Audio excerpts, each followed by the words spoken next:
Assalamualaikum warahmatullahi wabarakatuh. Wilujeng patepang Dewi sareng Mang Augustin. Palamitra anu dipihormat dina denget ayeuna simkuring Mang Augustin masih medar dongeng dina carios Si Geot, Yasana, Kang Heri Supriyadi. Pihatur rebunuhun oge ka asadayana anu parantos berkontribusi like, komen, subscribe sareng share channel Dongeng Mang Augustin. Nyangga keun carios nyambung, mugi tiasa ngahibur, nyandak pelajaran, oge nyandak mangpaat saseurna. Kirang langgungna disuhun keun karidoan atur tiasa jembar manah ngahapunten sagala rupi kalepatan tur kakirangan. Mugia janten panghibur kana kalbu pangbeberah kana manah. Mugia katampi ku sadaya kadang wargi, sok sanau siu carios Sunda buhun. Mangga nyangga keun. Si Geot bagian ke-27.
Guha anu diasupan ku Nyi Narti jeong ku Nyi Dangding teh, katempona ti luar maah siga lautik, da mangsa arasupna oge nepi ka semudongko.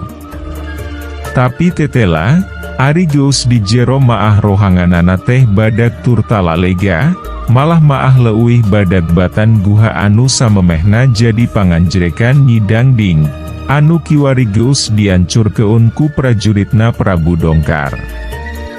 Geot heu sono kaema anu kasep teh. Marahmai pisan paroman Nyi Dangding maah mangsa nempo orok anu keur semu teterejelan dina luhur batu bari suraseuri kaadirina teh. Tetela geuning, eta orok anu disebut Geot ku Nyi Dangding teh tayelian jang alam. Nempo kitu, ari Nyi Narti maah tibang imut, sarta anu saterusna maah ngoloyor ka hiji rohangan anu aya di eta guha. Gek, Nyi Dangding gigireun jang alam. Mani kasep, bageur. Sing jagjag, sing soleh, sing sehat, nya. Kalayan katembongna siga nu deuh-deuh pisan, Nyi Dangding ngusapan sirah orok. Taulila antarana, kurunyung Nyi Narti, mawa daun katuk, anu diwadahan kana sabangsaning baskom anu dijiuna tina taneuh liat. Gek, dina batu anu ngajembrak, nyang harupan jang alam jeong Nyi Dangding.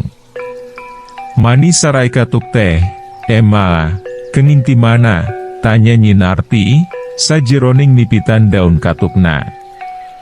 Maunang ngagantian ti urang lembur. Kudu loba ngadahar katuk keur nyusuan maah. Muhun, Emma. Nanging eta, duh bedas teuing ngenyotna jang geot maah, urus. Teu kiat deui hari bari di pangku maah da abot.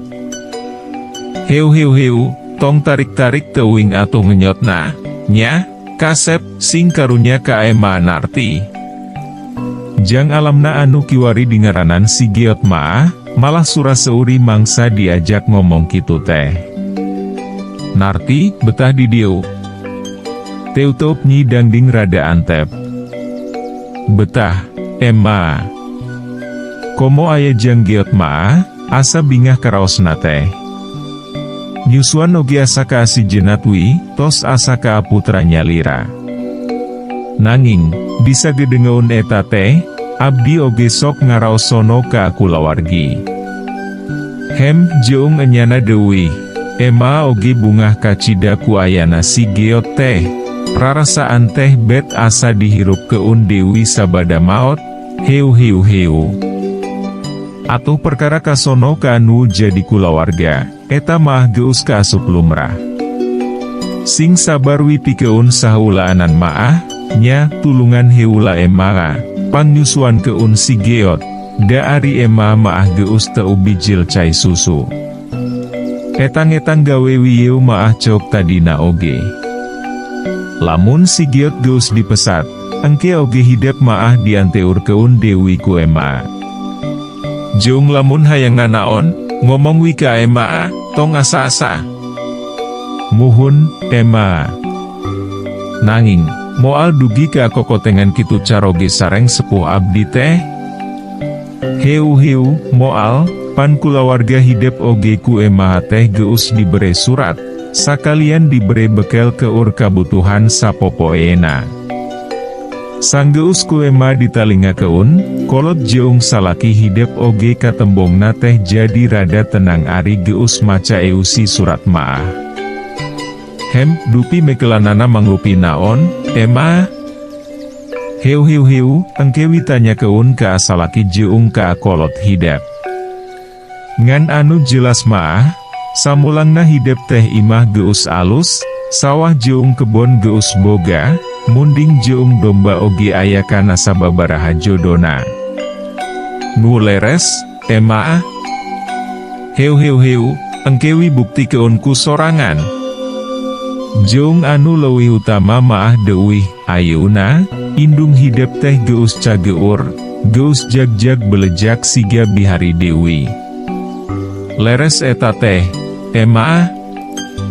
Nyi Narti nepi ka curing hak. Enya, geus kuateun kokoret di buruan ayeuna maah.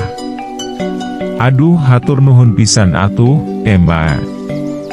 Sepuh abdi mah langkung agung ajena batan pakaya. Nepi ka carinakda Nyi Narti maah mangsa ngomong kitu teh. Enya, Ema oge nyaho hidep maah budak bagur, gede kanyaah ka anu jadi kolot. Jeung memang geus kitu sakuduna deui, da moal aya urang lamun tayanu jadi kolot maah. Pek, ayeuna maah sing jongjon digawe di Ema, nya. Engke oge ku Ema dianteur balik lamun si geot geus dipesat susu maah. Muhun, Ema, sakali dewi, hatur nuhun pisan, nya, Ema. Cimata Nyi Narti mimiti ngalembereh mapai pipi. Nya. Ngan hampura, perkara saha Ema jeung saha si geot, Ema maah moal nyarita keun nu sabenerna. Nyi Narti tibang nembalan ku unggeuk, bari nyusutan cimata ku tonggong leung-leuna. Ayeuna, Ema rek indit dewi. Mi hape si geot, nya. Badi ka mana dewi atuh, Ema? Teu kudu nyaho, laksanakeun wi pancen hidep. Hem, nya mangga atuh, Ema. Nanging, abdi teh aya sakedik dugi keuneun, Ema, cok Nyi Narti, bari jeung masih keneh nyusutan sesa-sesa cimatana. Naon? Pek, nyarita. Eu, asa karuwung abdi maah, Ema. Tadi oge jang geot teh ngalayang siga aya anu mangku. Hiu, cok ema oge teu kudu sieun perkara eta maah. Kapanan geus di bejaan, yen si Giot maah lain budak samanea, pada mika resep ku bangsa lelembut.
Keun wida moal ngaganggu ari kaahidep maah.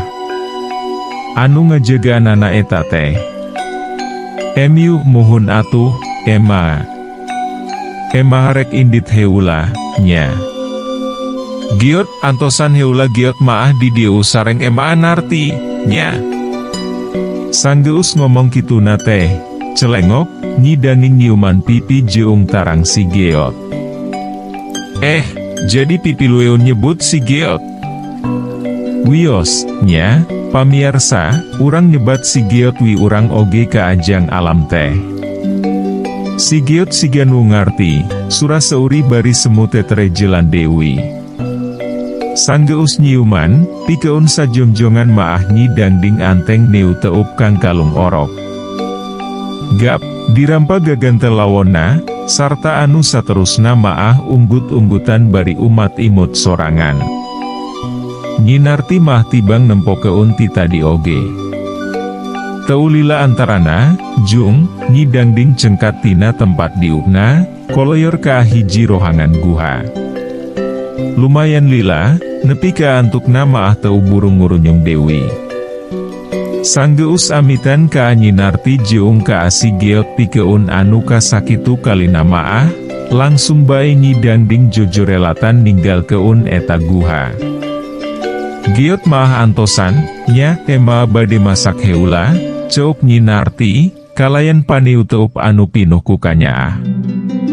Murah seuri orok teh, unggal diajak ngomong teu weleh teterejelan bari nyerengeh. Geus kitu maah kebat bae nyinarti kaluarti eta guha, tayohna ari popolah maah di luar, da ari di jero guha maah mulek haseupna. Ari nyidangding, satu tasna ninggal keun guha teh teu eureun jojorelatan tina dahan keadahan, siga anu taya kacapee pisan. Pohara jauhna lalampahan anu disorangku nyidangding teh, nepi ka kudu ngaliwatan heula sababaraha wewengkon pileweungan. Dina mangsa kayaan alam geus bener-bener poek, antukna maah nyidangding anjog ka hiji pilemburan. Tetela, anu jadi jugjuganana teh tayalian lembur pamegaran. Saasupna ka pamegaran, Nyi Dangding mingki ningkat keun kacepetan gerakna, siga anu geus teu sabar pisan. Jorelat, jeleng jeleng jeleng jeleng, kle. Antukna maah Nyi Dangding ajek pancuh napak keun dua sukuna, persis pisan di hareu peun imahna Kang Irman. Kusiwel, Nyi Dangding ngaluarkeun kanjut kundang tina jero eun bajuna. Ko jengkang, ka tepas imah, kalayan henteu kungsi nimbulkeun sora. Sok, eta kanjut kundang digantung keun dina gagang panto. Jorelat, jeleng jeleng jeng, kle. Geus kitu maah gura-giru bae Nyi Dangding gujangga jeleng jojorelatan, sarta antukna napakeun dua sukuna dina dahan nangka, anu dina waktu nu samemehna kungsi dijadikeun tempat panalingaan ku dirina. Raup, Nyi Dangding paurum sakeudeung, sarta antukna maah muka Dewi sapasang panonna. Teu-teupna estuning seukeut mencerong ka apa lebah imahna Kang Irman. Nyaring-nyaring mangka nyaring. Kaluar tina impian. Pek geura harudang sar. Papak heula alam nyata. Singkah keun kana langsa. Jol pitulung tinu agung. Mawa tenang mawa bagja. Kalayan sora anu halim putur ngawi rahma, Nyi Dangding ngawih keun tembang dina wanda pupuh asmarandana. Wus, seor. Angin dumadakan nebak ka apa lebah wangunan imahna Kang Irman. Tapi teulila, dina waktu anu ngan ukur sababaraha renghapan oge geus reret Dewi. Nyi Dangding unggut-unggutan bari teu leupas neu teup wangunan imah, anu titadi keur aya dina dipanalingaan dirina. Reket.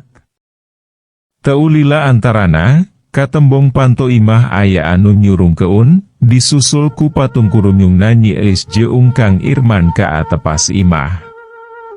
Pluk, kanjut kundang murak. Jorelat, jeleng jeleng jeleng. Mangsa nempo pangusi imah geus kaloar maah, harita keneh Nyi Dangding jojorelatan ninggal keun eta patempatan. Satik oge ari Nyi Eis jeung Kang Irman maah teu kungsi narempo eun.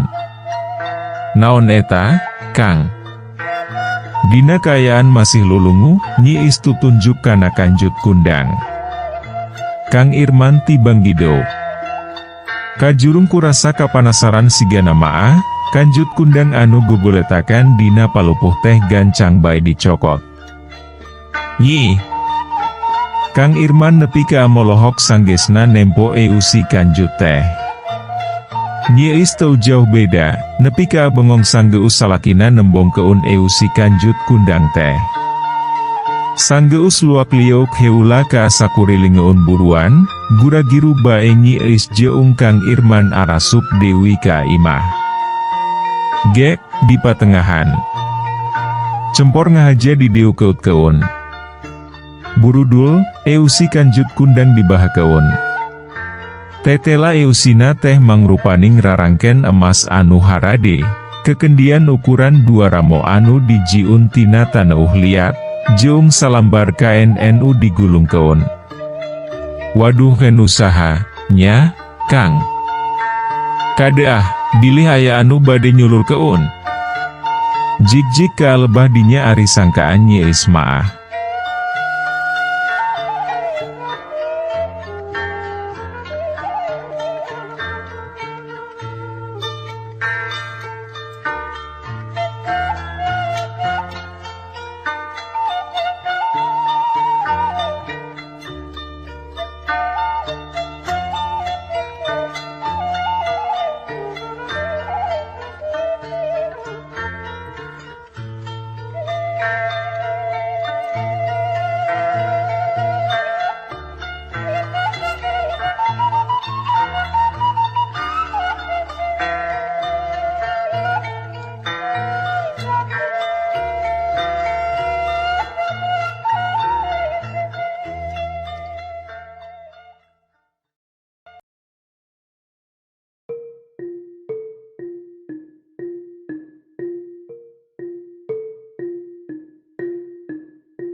Teukum sinembalan, kalayan siga nu asa-asa Kang Irman ngarongkong gulungan lawon, sarta dibeberkeun lalaunan.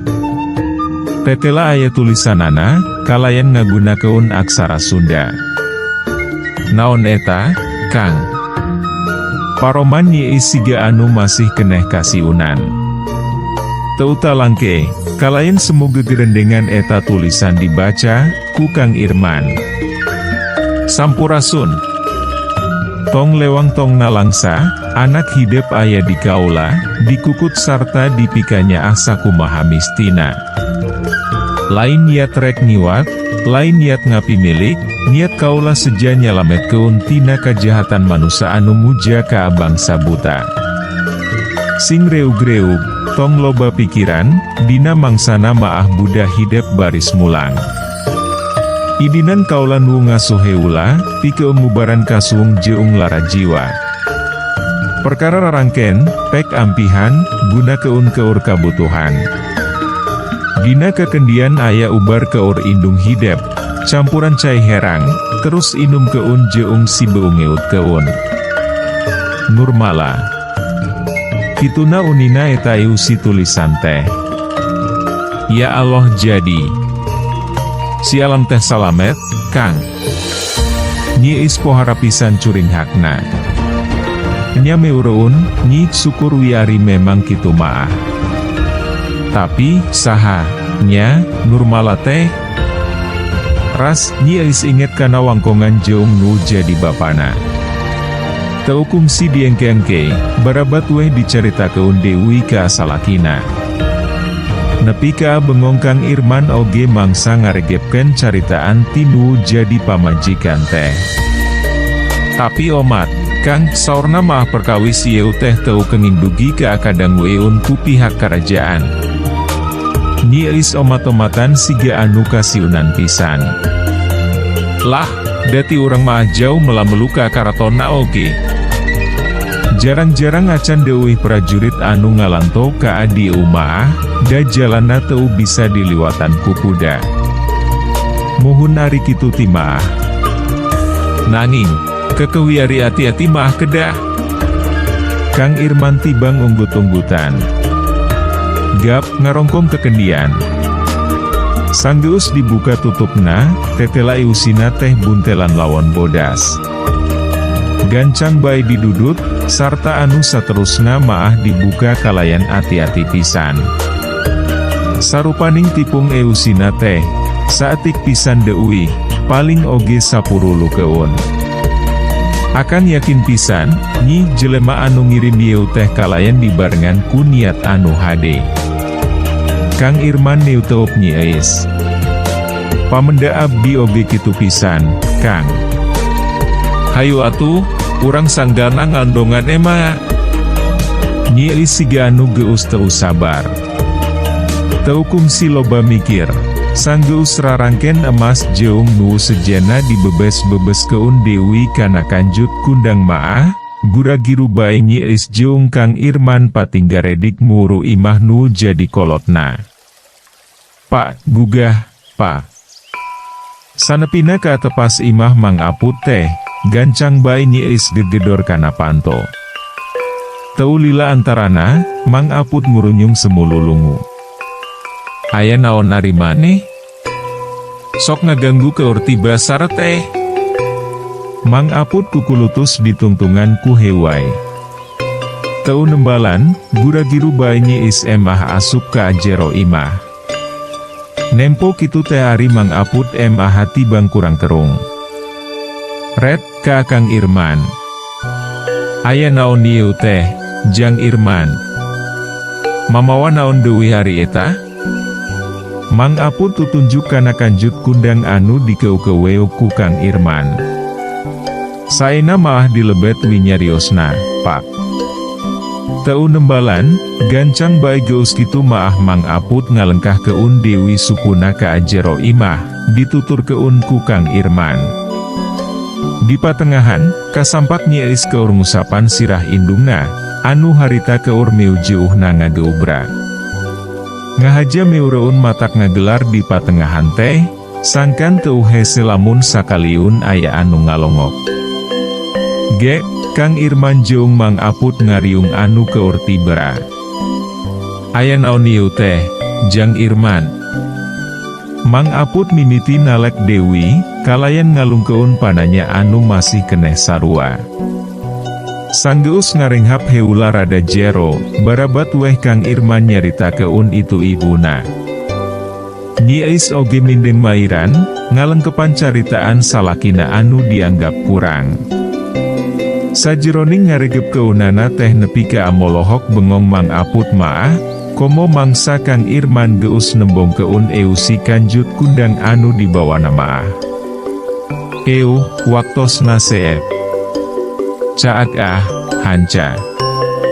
Urang simpen di handeuleum si paragi nyokot ninggal keun, enjing urang sampeur Dewi, hapunten palamitra kanggo nyumangetken sim kuring, Mang Augustin ngadongeng teh, nuhun keun di subscribe, di like sareng di share. Atanapi di komen manawi masih aya keneh nu resepun kana dongeng, supados teu kakantun carios salajeungna. Mangga permios. Anu gareulis karasep anu hoyong carita kisah kasih dinamika romantis remaja. Mangga dangukeun carios nyambung bentang pasantren. Nu tos sarepuh geunga dangu carios ieu maah bakal kabawa asa ngora Dewi. Kangge nu resep cerita silat. Mangga dangukeun Amjar lawan Raja Bangsat sareng Rawarontek di channel YouTube Mang Augustin.